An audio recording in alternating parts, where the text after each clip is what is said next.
عبدالله ابن مبارک رحمه الله یو لوی عالم تیر شوی دی. دل الله مالم ورکړی و، علم هم الله ورکړی و. اول کې وایي زه ډېر مالدار وم، خو د دې مالدارو سره به چې کېناستم پاتېدم زما به غم ښه زیاتېدو. ځکه ما به وایي چې د یو مالداره کپړې ولیدې چې زما د کپړو نه به مزېدارې وي، ما به دا سوچ کاوه ته ورېږه د ده نه زه ښې کپړې پیدا کومه. نو د دې خبرې په غم کې وم، څو پورې به مې چې هغه شان کپړې نه وي پیدا کړې، زه به په غم او په پریشانۍ کې وم. کله به مې چې یو مالداره ولیدو چې زما نه یې څورلۍ مزېداره ده، ما به په دې پسې محنت شروع. وی ژوند مې د مزې نه و، زما په عمر کې خوند نه و، زما په ژوند کې راحت نه و. وی سوچ مې دا وکړو چې راشه د غریبانانو خواله زما د دوی سره دا نور ژوند تېرومه. کله چې د غریبانانو سم یو څو ورځې شپې تېرې شولې، وی فاسترحتو زه دمه شومه. ما ویل چې او د مزې ژوند همدا دی بس.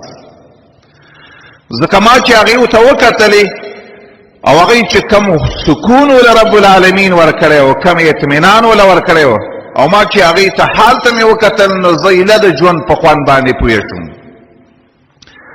عرض مې د دې نن موضوع کې انشاءالله د دې خبرې موږ ته قرآن ډېر ترغیب را کړی دی، حدیثو د محمد رسول الله ډېر ترغیب را کړی، صحابه کرامو ډېر ترغیب را کړی. نیکی له زور ورکا، نیکی وکا، نیکی طرف ته ډېر توجه وک. قرآن کې چې ځای په ځای باندې آیاتونه ګوري، الله په هر ځای کې دې خبرې ته ترغیب ورکوي، نیک کارونه ډېر وکا، نیک کارونه ډېر وکا.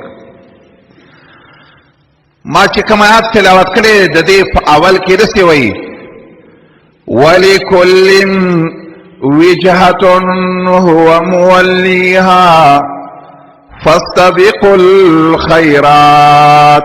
الله فرمایي هر څوک چې راپاڅېږي سار د هر چا یو طرف ته مخه یي. بس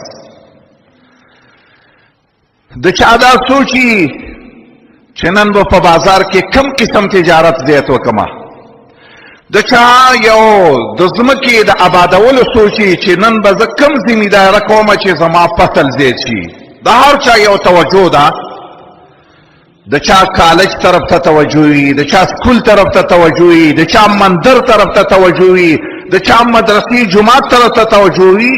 خو رب العالمین وایي زه درته یو خبره کوم، زما که اورې فاستبقوا الخيرات، د یو بل نه په نیکو کې مخکې والی وکړئ.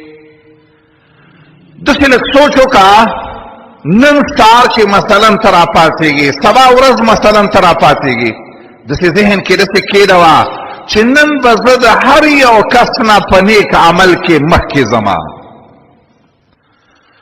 او دا خبره په قرآن کې ما او تا ته رب العالمین امر کړی دی، داسې حکم یې راته کړی دی چې د بل نه په نیک عمل کې مخکې شه.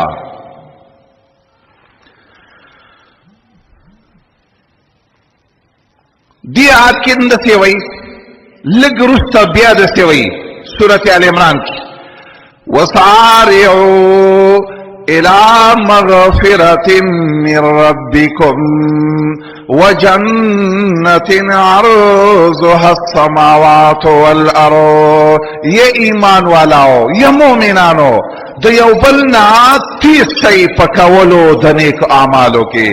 د رب سارعو الى مغفرة، داسې نیک اعمال وکړه چې ستا د نیکو اعمالو د وجې نه د رب العالمین بخښنه درته میلاوي شي. او داسې نیک عمل الله وایي وکړه وجنة عرضها السماوات والأرض. یو جنت را روان دی، داسې جنت دی چې د هغې د پلنوالی په مقدار د پلنوالی د اسمانونو د ځمکې باندې وانه اسمانونو ځمکه په مقدار باندې پلن دی. داسې نیک اعمال د بل نه زیات وکړه چې دغه جنت ته ورسېږي. بس که زړه دې سم نه وي که نه